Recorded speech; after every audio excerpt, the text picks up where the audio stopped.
नमस्कार दोस्तों।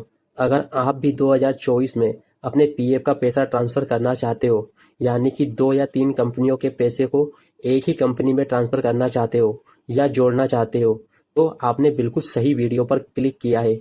जी हाँ फ्रेंड्स, यकीन मानिए ये एक वीडियो ही आप सभी पीएफ मेंबर्स के लिए काफ़ी होने वाला है। अपने पीएफ का पूरा पैसा ट्रांसफ़र करने के लिए आपको और कोई दूसरी वीडियो देखने की ज़रूरत ही नहीं पड़ेगी, क्योंकि आज के इस वीडियो में आप सभी पीएफ मेंबर्स को बताने वाला हूं कि आप किस तरीके से 2024 में घर बैठे केवल अपने मोबाइल फ़ोन की मदद से ही 2 मिनटों के अंदर अपने पीएफ का पूरा पैसा ट्रांसफ़र किस तरीके से कर सकते हैं।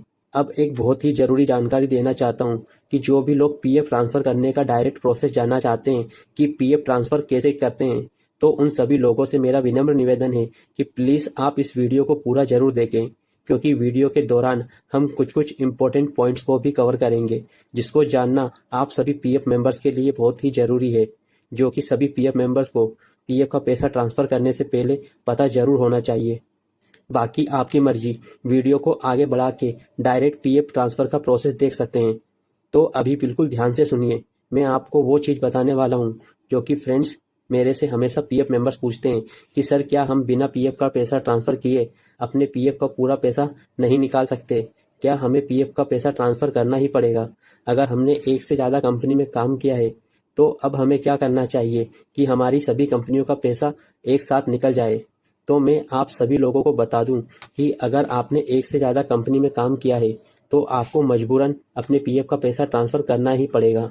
तो फ्रेंड्स, बिना पीएफ ट्रांसफ़र करे आप पूरा पैसा निकाल ही नहीं सकते हैं। अब ऐसा मैं क्यों कह रहा हूँ, उसका कारण बताता हूँ या रीज़न बताता हूँ। देखिए, हम 3-4 कंपनियाँ ले लेते हैं और उन कंपनियों के नाम हम ए, बी, सी और डी मान लेते हैं। आपने ए कंपनी में 6 महीने काम किया और फिर उस कंपनी को छोड़ दिया। उसके बाद आपने बी कंपनी में भी 8 महीने काम करके छोड़ दिया। इसी प्रकार से सी और डी में भी काम किया। काम करने के बाद उस कंपनी को छोड़ दिया या रिज़ाइन दे दिया। लेकिन आपने जो पिछली कंपनियों में काम किया था, उन सभी कंपनियों का पैसा ट्रांसफ़र नहीं किया और इसी प्रकार से किसी भी कंपनी का पैसा ट्रांसफ़र नहीं किया या जोड़ा नहीं है और अब आपको अपने पीएफ के पैसों की ज़रूरत पड़ गई है या कोई इमरजेंसी आ जाती है, तो फिर आप केवल अपनी लास्ट कंपनी का ही पैसा निकाल सकते हो, क्योंकि आपने किसी भी कंपनी का पैसा ट्रांसफ़र नहीं किया था।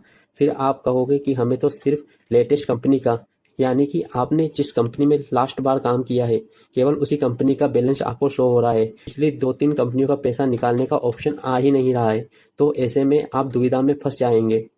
तो फ्रेंड्स, ऐसे में मजबूरन आपको अपने पीएफ का पैसा ट्रांसफ़र करना ही पड़ेगा, यानी तीनों चारों कंपनियों के पैसे को एक कंपनी में जोड़ना पड़ेगा, जो कि आपकी लास्ट कंपनी थी, क्योंकि उसके बिना आप अपने पीएफ का पूरा पैसा नहीं निकाल पाओगे।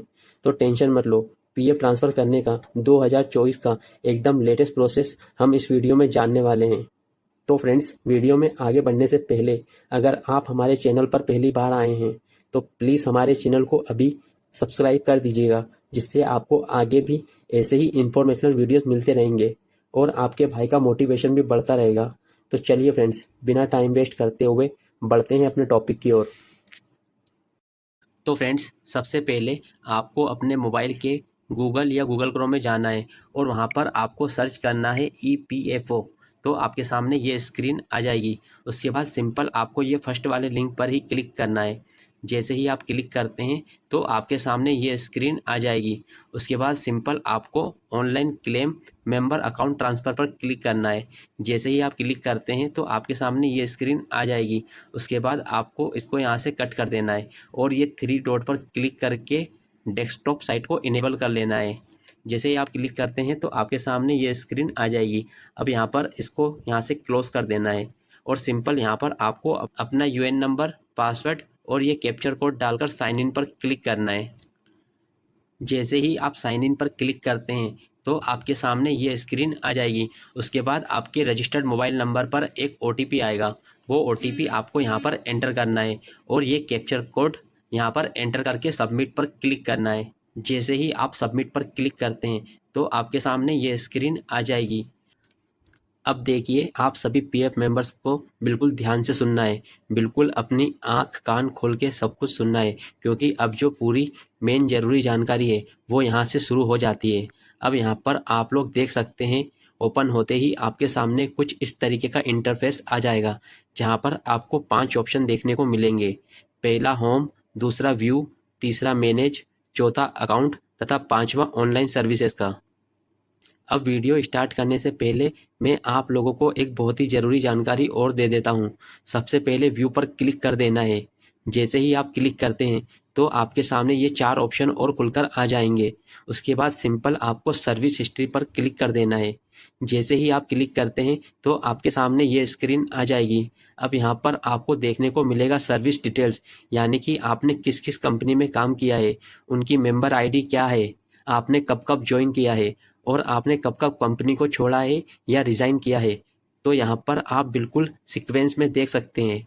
अब जब भी आपको पैसों की ज़रूरत होगी और आप पीएफ एडवांस के लिए या पीएफ के फुल एंड फाइनल के लिए अप्लाई करेंगे तो आपको केवल ये लास्ट वाली मेंबर आईडी का ही ऑप्शन देखने को मिलेगा, यानी कि आप केवल इस लास्ट वाली कंपनी का ही पैसा निकाल पाएंगे। इसलिए फ्रेंड्स, आपको अपनी सभी पीएफ मेंबर आईडी का पैसा इस लास्ट वाली मेंबर आईडी में, यानी कि लास्ट वाली कंपनी में ट्रांसफ़र करना पड़ेगा।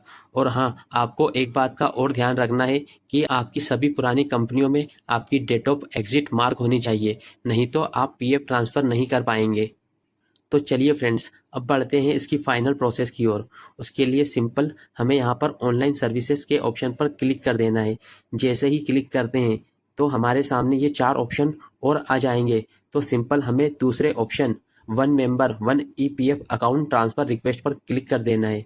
जैसे ही आप क्लिक करते हैं तो आपके सामने ये स्क्रीन आ जाएगी। उसके बाद सिंपल आपको नीचे आ जाना है। तो यहाँ पर आपके सामने 2 ऑप्शन और आएंगे, प्रीवियस एम्प्लॉयर और प्रेजेंट एम्प्लॉयर। अब मैं इन दोनों के बीच अंतर बता देता हूँ कि अगर आप प्रीवियस एम्प्लॉयर पर क्लिक करते हैं तो आपकी रिक्वेस्ट आपकी पुरानी कंपनी के एचआर डिपार्टमेंट के पास जाएगी, और यदि आप प्रेजेंट एम्प्लॉयर पर क्लिक करते हो आपकी रिक्वेस्ट प्रेजेंट कंपनी या लास्ट वाली यानी नई कंपनी या एचआर डिपार्टमेंट के पास जाएगी। तो ये आपकी मर्जी है कि आपको कौन सा ऑप्शन सेलेक्ट करना है। मैं तो आपको सजेस्ट करूँगा कि आप प्रेजेंट एम्प्लॉयर को ही सेलेक्ट करें। अब सिंपल यहाँ पर आपको अपना 12 डिजिट का यूएन नंबर एंटर करना है, ना कि मेंबर आईडी। उसके बाद आपको गेट डिटेल पर क्लिक करना है। जैसे ही आप क्लिक करते हैं तो आपके सामने ये एक नया ऑप्शन खुलकर आ जाएगा जो कि इस्टेब्लिशमेंट का होता है। उसके बाद सिंपल आपको यहाँ पर क्लिक कर देना है। जैसे ही आप क्लिक करते हैं तो आपके सामने वो सभी कंपनियों के नेम आ जाएंगे जिस जिस कंपनी में आपने काम किया होगा। अब सिंपल आपको एक एक करके सभी पीएफ मेंबर आईडी को सेलेक्ट कर देना है। चलिए मैं भी कर देता हूँ। सबसे पहले मैंने ये पहली मेंबर आईडी को सेलेक्ट कर दिया। उसके बाद आपको ये चेक बॉक्स पर क्लिक कर देना है। उसके बाद फिर आपको इस्टेब्लिशमेंट पर क्लिक करना है और फिर आपको सेकंड मेंबर आईडी को सेलेक्ट कर देना है। फिर इस चेक बॉक्स पर क्लिक कर देना है। इस तरीके से आपको सभी पीएफ मेंबर्स आईडी को सेलेक्ट कर देना है जितनी भी कंपनियों में आपने काम किया होगा। उसके बाद सिंपल आपको थोड़ा नीचे आना है और इस चेक बॉक्स पर क्लिक कर देना है और उसके बाद गेट ओटीपी पर क्लिक करना है। जैसे ही आप क्लिक करते हैं तो आपके रजिस्टर्ड मोबाइल नंबर पर एक ओटीपी आएगा। वो ओटीपी आपको यहाँ पर एंटर करना है और उसके बाद सबमिट पर क्लिक करना है। जैसे ही आप क्लिक करते हैं तो आपके सामने ये स्क्रीन आ जाएगी। यहाँ पर आप चेक कर पाएंगे कि आपकी एप्लीकेशन सक्सेसफुली सबमिट हो चुकी है, और उसके साथ ही आप यहाँ पर चेक कर पाएंगे ट्रैकिंग आईडी, आपका प्रीवियस मेंबर आईडी, प्रेजेंट का मेंबर आईडी और आपकी पुरानी कंपनी का नेम चेक कर पाएंगे। और उसके साथ ही आप ये प्रिंटेबल फॉर्म 13 भी डाउनलोड कर पाएंगे। ये जो आपने एप्लीकेशन सबमिट की है उसको आप चेक भी कर पाएंगे। उसके लिए आपको ऑनलाइन सर्विस पर क्लिक करना है और उसके बाद ट्रैक क्लेम स्टेटस पर क्लिक करना है। जैसे ही आप क्लिक करते हैं तो आपके सामने ये वाली स्क्रीन आ जाएगी। तो यहाँ पर आप चेक कर पाएंगे कि आपकी रिक्वेस्ट एक्सेप्ट हुई है या नहीं। फिलहाल इस केस में ये अभी पेंडिंग बता रहा है। और फ्रेंड्स, यहाँ पर ध्यान देने वाली बात यह है कि आपकी ये रिक्वेस्ट 7 से 30 दिन के अंदर एक्सेप्ट हो जाती है। और ये रिक्वेस्ट सबमिट करने के बाद आपको अपने प्रेजेंट एम्प्लॉयर से संपर्क करना है कि वो आपकी रिक्वेस्ट को अप्रूव कर दें, क्योंकि आपके प्रेजेंट एम्प्लॉयर के अप्रूव करने के बाद ये रिक्वेस्ट पीएफ डिपार्टमेंट के पास जाती है और इस पूरी प्रोसेस को कंप्लीट होने में कम से कम 7 से 30 दिन का समय लग सकता है। और हाँ फ्रेंड्स, आप अपना पीएफ पेंशन का पैसा किसी भी केस में ट्रांसफ़र नहीं कर पाएंगे। उसके लिए आपको कोई भी चिंता करने की ज़रूरत नहीं है, क्योंकि आपका पेंशन का पैसा सुरक्षित रहेगा और आपको वो मिल जाएगा जब भी आप पेंशन के हकदार हो जाएंगे। तो फ्रेंड्स, ये था पीएफ ट्रांसफ़र करने का पूरा प्रोसेस, और आपके सारे डाउट्स भी क्लियर हो गए होंगे। और उसके बाद भी आपकी कोई क्वेरी हो तो आप कमेंट बॉक्स में पूछ सकते हैं। तो फ्रेंड्स, वीडियो को यहाँ तक देखने के लिए आपका बहुत बहुत धन्यवाद। अगर फ्रेंड्स ये वीडियो आपको अच्छा लगा हो तो प्लीज़ हमारे चैनल को अभी सब्सक्राइब कीजिए, इस वीडियो को लाइक कीजिए और शेयर कीजिए। तो चलिए फ्रेंड्स, मिलते हैं ऐसे ही किसी शानदार टॉपिक पर। तब तक के लिए bye bye. Love you all.